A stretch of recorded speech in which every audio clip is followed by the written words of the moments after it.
प्रश्न 18। सिद्ध कीजिए कि समबाहु त्रिभुज के शीर्ष परिगत वृत्त की परिधि को 3 बराबर खंडों में बांटते हैं। तो यहाँ पे एक वृत्त बना लेंगे इस तरह से। तो यहाँ पे एक त्रिभुज है समबाहु त्रिभुज, तो इस तरह से बना लेंगे हम।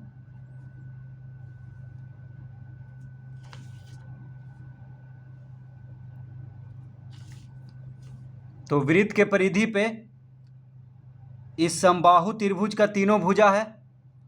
देखिए ए बी बी सी और सी ए, तीनों भुजा क्या है इसका बराबर है। समबाहु त्रिभुज का तीनों भुजा बराबर होता है और तीनों भुजा का शीर्ष जो है वृत्त के परिधि पर है। तो कह रहा है कि सिद्ध कीजिए कि समबाहु त्रिभुज के शीर्ष परिगत वृत्त के परिधि को 3 बराबर खंडों में बांटता है। यानी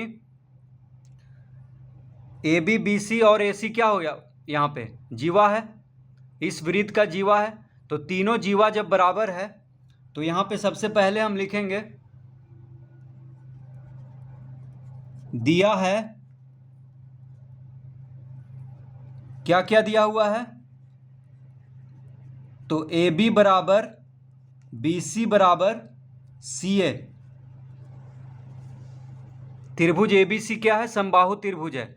तो समबाहु त्रिभुज का तीनों भुजा बराबर होता है। तो ए बी बी सी और सी ए क्या होगा, बराबर है, यहाँ पे दिया हुआ है। इसको हम पहला लिख लेंगे क्योंकि आगे काम देगा। अब लिखेंगे यहाँ पे चूंकि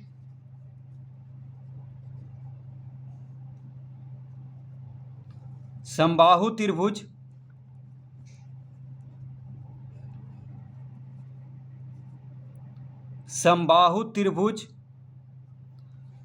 ए बी सी का तीनों भुजा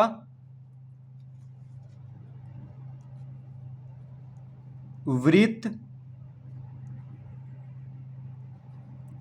की जीवा है। तो समबाहु त्रिभुज ए बी सी का तीनों भुजा क्या है, वृत्त की जीवा है। तो वृत्त की जीवा जब बराबर होता है तो उसका चाप भी बराबर होगा। यानी ए बी, देखिए ए बी एक जीवा हो गया और जीवा के ऊपर इसको कहेंगे चाप। ये जो गोल सा है यहाँ पे ए बी, इसको क्या कहेंगे, चाप कहेंगे। तो चाप ए बी, चाप बी सी और चाप सी ए तीनों बराबर होगा क्योंकि तीनों जीवा बराबर है। तो लिखेंगे अतः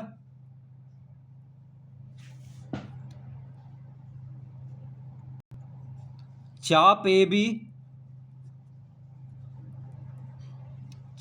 बी बराबर चाप बी सी बराबर चाप सी ए। या इसको हम इस तरह लिख सकते हैं, देखिए चाप को हम इस तरह से कर देंगे, देखिए गोल ऊपर कर देंगे।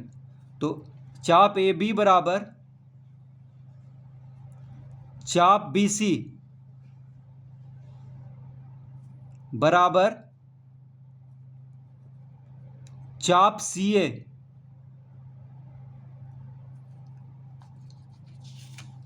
तो चाप को इस तरह से लिखते हैं। तो यहाँ पे देखिए चाप कौन कौन है, देखिए ए बी क्या हो गया, जीवा, ये जो सीधी रेखा है ये जीवा है। और ये जो यहाँ पे देखिए वृत्त का जो परिधि है ए बी से जो लग करके है उसको कहेंगे चाप। तो चाप ए बी, चाप बी सी, ये चाप हो गया, चाप बी सी और चाप सी ए, ये तीनों बराबर होगा क्योंकि तीनों जीवा बराबर है। तो लिखेंगे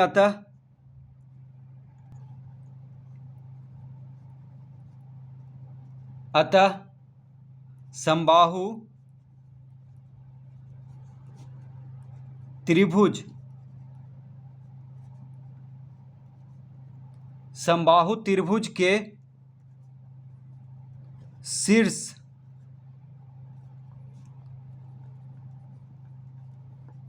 परिगत वृत्त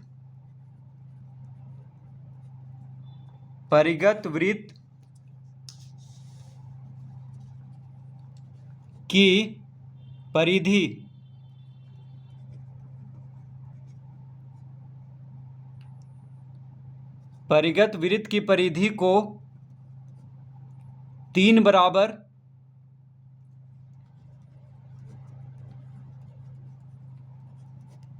बराबर खंडों में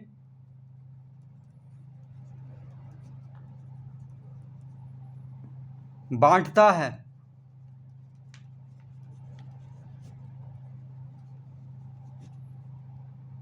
तो समबाहु त्रिभुज के शीर्ष परिगत वृत्त की परिधि को 3 बराबर खंडों में बांटता है।